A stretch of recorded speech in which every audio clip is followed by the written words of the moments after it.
Today we're diving into Batman Arkham Origins. Now, if you haven't played Batman Arkham Origins, there are spoilers in this video. I'll be talking about a couple of spoilers here, so if you don't want spoilers for Batman Arkham Origins, play that game first and then come back to watch this video. If you don't care about spoilers, well, you've been warned. So, let's start with the gameplay. The fighting mechanics are similar to other games in the Arkham series, and aside from some gadgets that will never be mentioned again, you'll find a lot of the gadgets here are similar too.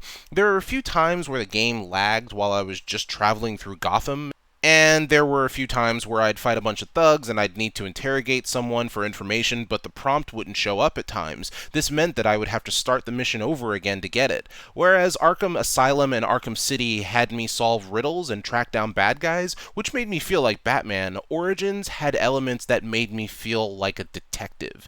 It's easy to forget in a wave of kick-ass Batman moves and cool gadgets that Batman isn't just a major league butt kicker. He's also a world-class detective, and it's easy to forget that he's quite intelligent.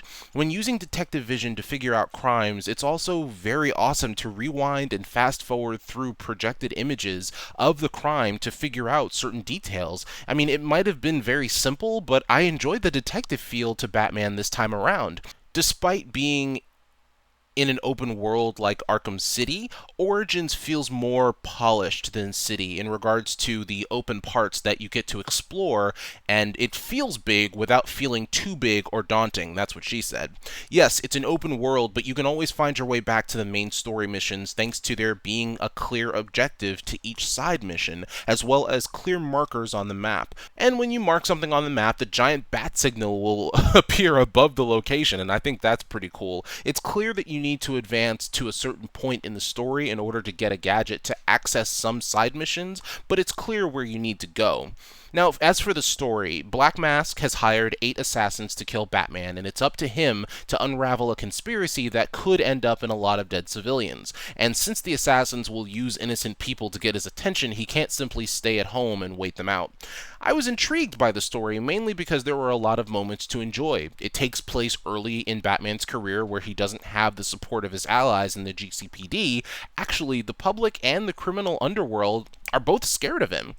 At one point, it's even said that Batman has only been doing this for 2 years, he isn't very trusting, and is doing this mostly on his own. I like that this story maintains an element from Batman Year One that I really enjoyed. Captain Gordon is surrounded by dirty cops and is one of the few that Batman gravitates towards and actually comes to trust over time. Actually, I enjoyed watching the relationship between Batman and Gordon grow in Arkham Origins. It's the beginning of 2 relatively young men butting heads, but when they're forced to work together, they begin to see eye to eye, and I can't wait to see the culmination of that relationship in Arkham Knight. The one thing that did bother me about the story is that I was a bit confused by Joker's plan. Yes, Joker is in this game. He planned to blow up a bunch of buildings on Christmas, but he hired the assassins to keep Batman busy? Was that it? Am I missing something? There really aren't many elaborate details to figure out with the Joker, I guess, but it's still kind of confusing when you figure out that he dressed up as Black Mask to hire assassins to kill Batman so that he could blow up buildings. If anyone knows any more about the story, if I missed something, please make a note of it in the comments below. I'd appreciate it. Anyway, in regards to this being an origin story, I think that the bulk of Batman's rogues gallery is introduced in an interesting way. I will say, however, that I wish that Bane and Deathstroke had more to do. Their respective boss fights were the best in the game, but they weren't given much to do outside of that. Deathstroke especially. The marketing for this game was all about showing us Deathstroke, but his encounter was fairly early in the game, and then we don't see him again until the post-credits scene. By the way, I love how they have Amanda Waller in there with the Suicide Squad reference, but do fuck all with it. The Suicide Squad had no place in this series because they have nothing to do in any of the Arkham games. But back to Deathstroke, it's a very cool hand-to-hand battle between Batman and Deathstroke that actually was very well done. I believe that it was one of those things where you had to have really good timing to get through, and it took me a couple of tries before I finally beat him, which is why I say he was one of the tougher boss battles, and yet it was difficult for me to get past, and yet they had it in the beginning of the game. So I don't know. It really that's a spoiler for me, but I just really didn't like that. Also, I did enjoy the relationship between Batman and Alfred. Alfred clearly wants Bruce to take care of himself and do well, but Bruce is stubborn. Of course, I mean, Batman's always going to be stubborn. He's the only father figure Bruce has had since he was a kid, and you can see that love in their interactions. There was a moment when I was actually out in Gotham beating up thugs, and the clock tower sounded. Then Alfred comes on the radio, and he's like, "It's just after midnight, sir. Merry Christmas." And Bruce is like, "You too."